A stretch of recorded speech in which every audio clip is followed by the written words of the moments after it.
It's no secret that the top engineers in the world all have their go-to tricks for creating the best mixes you've ever heard. But the great thing about this is that a lot of these top producers and mixers out there are actually very open and happy to talk about their process, and in particular, the tricks they use to deal with certain mixing related issues we all face. So in this video, I'll be covering 3 of my favourite tricks I borrowed from pro mixing engineers over the years. First, we'll be covering the best way to guarantee that your drums will cut through any mix, no matter how dense your instrumental might be. Then we'll be going over my favourite master bus compression settings that has completely changed the way I think about top-down mixing. And finally, a great hack for cleaning up harsh guitar tones that is ideal to use on any poorly recorded sound sources you may have been sent to mix. But before we start, if you want to get your mixes to sound like professional songs, I recommend checking out Sage Audio's Mixing and Mastering membership. As a member, I have to say the experience is incredible. Just for signing up, you receive 10 pre-mastered songs per month with your own dedicated mastering engineer, unlimited mixing feedback, and access to Sage Audio University for in-depth mixing and mastering courses. But more on that at the end of the video. The first pro mix trick I want to cover is an effective method for addressing frequency overlap problems, especially when guitars are drowning out the punch of your drums. The common problem when dealing with high gain guitars is that they cover such a wide frequency range, meaning that they can easily bury other important elements of your mix, particularly the snare drum. If your drums sound fantastic in isolation, but lose all their punch and definition once the guitars are added back into the mix, this is where you'll want to apply this trick. High gain guitars tend to bury the punch and impact of a snare drum the most, which is why we'll be using this track as the trigger for our mixing trick. Firstly, you want to send all of your main guitar tracks to a bus group, so that you can have them all routed to one single fader. This will make things easier when applying the next stages of this trick. Next up, you'll need a plugin to act as the ducker. So you could use, for example, a multiband compressor, or you could use something like Trackspacer. I'm going to be using the latter in this example. Now you've got your ducking plugin, place this on your guitar bus. Following that, we need our ducking plugin to detect the snare drum signal, enabling it to trigger the ducking process, instructing the plugin when to lower the volume of the guitar bus in the mix. To do this, go to your snare drum track, find the sends option in your DAW, for me it's this I/O button here, and then find your guitar bus in this list. To double check that the ducking plugin is hearing the correct sidechain signal, most plugins will have some type of inbuilt audition feature that lets you hear the isolated sidechain signal. In Trackspacer, you can click the small circle in the bottom right hand corner of the frequency graph, and then from there, click the circle underneath sidechain, and you should now be able to hear the snare drum that we've set up as our sidechain signal.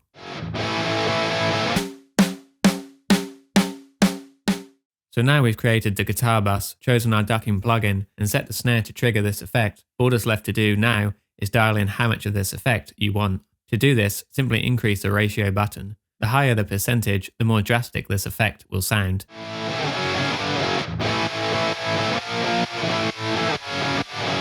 Depending on the drum arrangement of your song, you can get away with being fairly heavy-handed here, especially if you want your drums to punch through. The one thing to take note of is the tempo of your song and how often the snare drum is being played.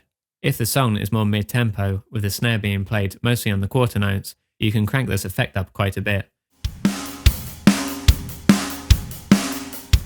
However, if you're dealing with a fast tempo song with lots of snare strikes being played within quick succession of each other, you might want to dial this effect in more subtly, or even automate it off entirely during snare fills. This effect can also help to add a nice pumping sound to the sides of your mix, similar to what master bus compression can add, so this works particularly well on slow to mid-tempo tracks. So let's take a listen to my mix before and after applying this trick, paying close attention to how the guitars and snare drum interact.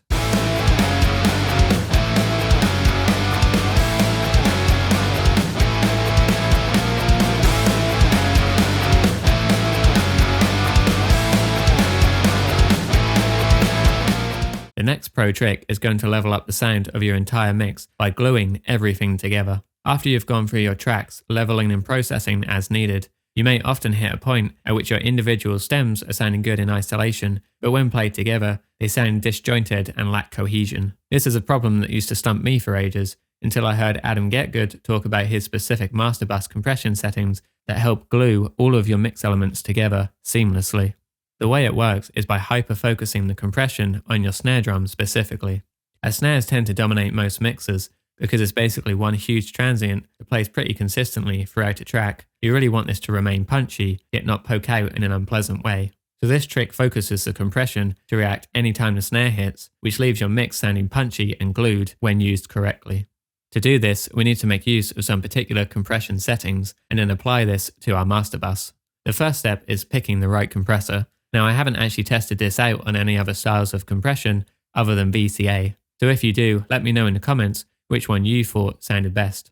So as I said, VCA compression is always my go-to for this trick. Here I'm going to be using Slate Digital's emulation of the classic SSL 4000 G series compressor.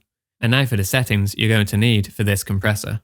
Firstly, opt for a very fast attack around 0.3 to swiftly capture the initial drum transient and tuck this back into the mix seamlessly. Next, set the release to the quickest setting, 0.1 on this compressor, ensuring it has enough time to recover and react to each incoming drum transient. A ratio of 4:1 works well to achieve a substantial amount of gain reduction once the threshold is lowered. Lastly, adjust a high-pass filter sidechain to shape the drum dynamics in the mix.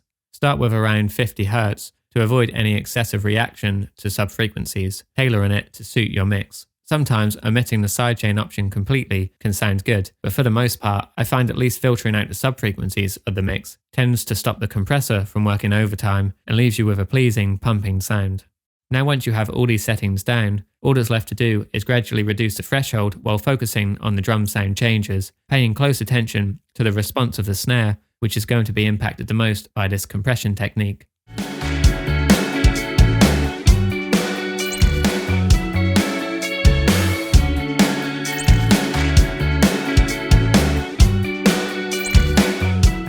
Aim for around -3 decibels of gain reduction, specifically when the snare hits. This should give you the best sounding result in most cases. If it sounds a little over or under compressed, then adjust the threshold accordingly, until you're achieving similar results to what I'm getting here.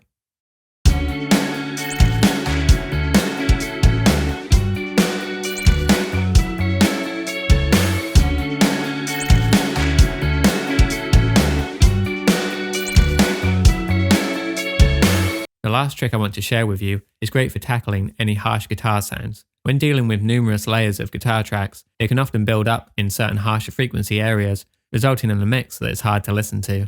Just as you might address excessive sibilance in a vocal track, you can apply similar treatment to the harsh areas of a guitar track. You'll most likely encounter this problem when dealing with high-gain guitar tones, and these harsh frequencies typically reside within the 2 to 4K frequency range. If I solo this out, you'll hear that this area in particular are some of the more nasty sounding frequencies in my track.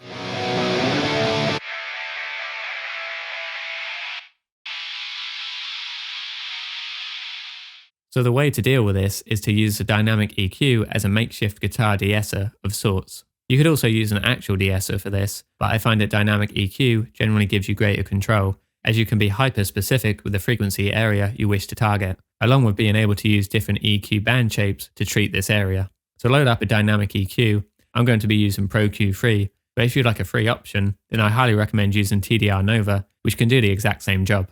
Then solo out the band so you can hear what frequencies you're going to be attenuating in isolation from the rest of the signal. You want to decrease the bell size so that you don't affect any other more important areas of your guitar tracks.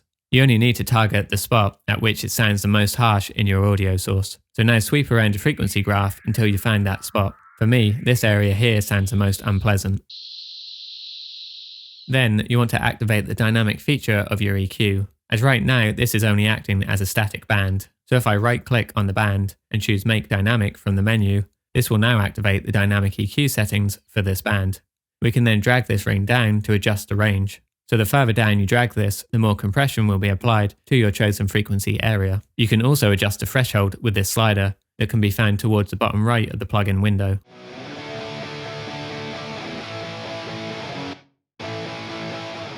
So once you're happy with the amount of attenuation applied, A/B this effect to make sure that you're not losing anything important from the guitar tone, and you should be left with a much more pleasant sound than what you started with.